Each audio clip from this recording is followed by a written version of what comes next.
Hello students, 7th standard इंग्लिशचा 4.1 double standard ही जी poem आहे याचा वर्कशॉप आपण सोडवतोय.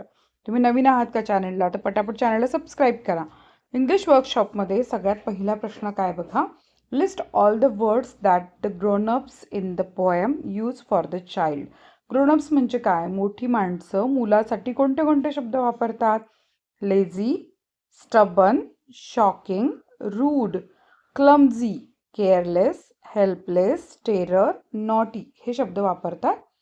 आता इथे list all the words that the grownups in the poem use for the चाइल्डमध्ये मी तुम्हाला ह्याचा अर्थ पण सांगितला. स्टबन म्हणजे हट्टी किंवा जिद्दी, शॉकिंग म्हणजे धक्कादायक, रूड म्हणजे उद्धट किंवा रागीट, क्लमझी म्हणजे बेढप, अडखळणारा, केअरलेस म्हणजे बेपर्वा किंवा निष्काळजी, हेल्पलेस म्हणजे असहाय्य किंवा हतबल, टेरर म्हणजे दहशत किंवा भीती, नॉटी म्हणजे खोडकर किंवा खट्याळ आणि लेझी म्हणजे आळशी. आता list all the situation described in the poem. Waking up late. कोणती कोणती कारणं आहे ज्याच्यामुळे ते उशिरा उठतोय? Saying no to something, raising one's voice, breaking something, doing something wrong, quarrelling with a friend. Find the antonyms of. Antonyms म्हणजे विरुद्धार्थी शब्द. Lazy, active, rude, polite, firm, weak, careless, careful, wrong, right.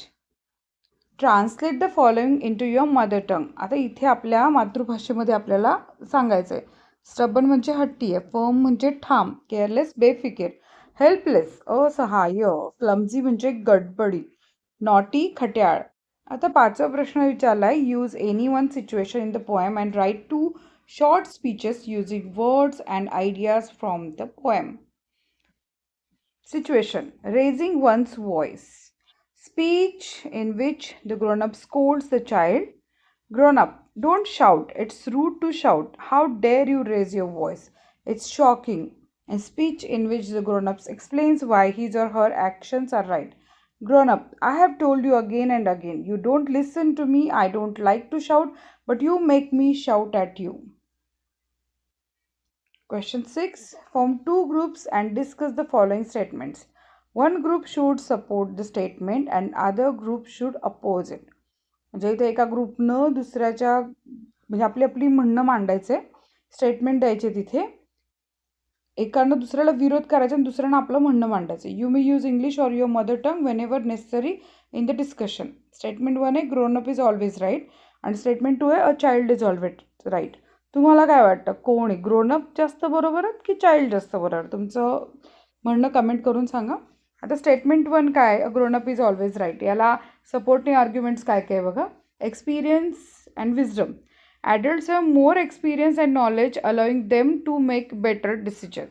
म्हणजे प्रौढ माणसं नेहमी बरोबर असतात. कारण का बरं? कारण मोठ्या माणसांना अधिक अनुभव आणि ज्ञान असतं, त्यामुळे ते चांगले निर्णय घेऊ शकतात. Second is sentence, guidance and responsibility. Grown-ups guide children and take responsibility for their well-being. म्हणजे मार्गदर्शन, जबाबदारी. मोठी माणसं मुलांना योग्य दिशा दाखवतात आणि त्यांच्या जबाबदारीची जाणीव ठेवतात. अंडरस्टँडिंग कॉन्सिक्वेन्सेस म्हणजे adult understand long term effects and consequences better than children. म्हणजे परिणामांची जाणीव मोठ्या माणसांना लांब पल्ल्याचे परिणाम समजतात आणि त्यानुसार ते विचार करतात. मॉरल अँड एथिकल व्हॅल्यूज म्हणजे they teach children discipline, values and differentiate between right and wrong. म्हणजे नैतिक आणि चारित्र्य मूल्य. ते मुलांना शिस्त, मूल्य किंवा योग्य अयोग्य यातील फरक शिकवतात. कायदे आणि सामाजिक नियम. मोठी माणसे कायदे पाळतात आणि समाजाची शिस्त राखतात. Legal and social rules. Adults follow societal rules and laws ensuring safe and structured life. म्हणजे मोठी माणसं कायदे पाळतात आणि समाजाची शिस्त राखतात. आता अपोजिंग स्टेटमेंट, याला अपोज करणारी वाक्य कोणती बघा. Grownup is always right. Grownup always right असलेली. Mistakes and biases. Adults can also make mistakes and have biases. म्हणजे प्रौढ नेहमी बरोबर असतात, त्याला विरोध करणारे मुद्दे आहे. मोठी माणसेही कधी कधी चुका करतात किंवा चुकीचे निर्णय घेतात किंवा पूर्वग्रह दूषित असतात. Generation gap. Some adults may not understand modern perspective and ideas.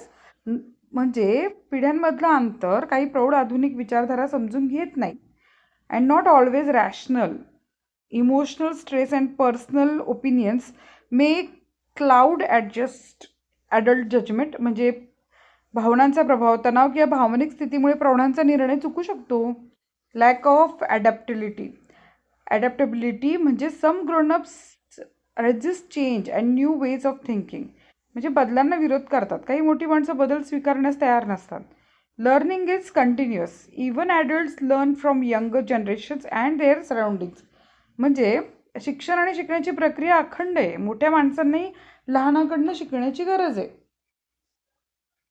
So thank you students, आपण इथे आपली दोन्ही बाजूचे मुद्दे मांडलेत.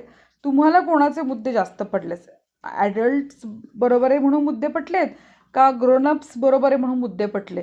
तुम्ही सांगायचंच आहे, मला तुमचं मत द्यायचं आहे, कारण तुमच्या बाजूनं पण काही मुद्दे तर तुम्ही बोलायचे.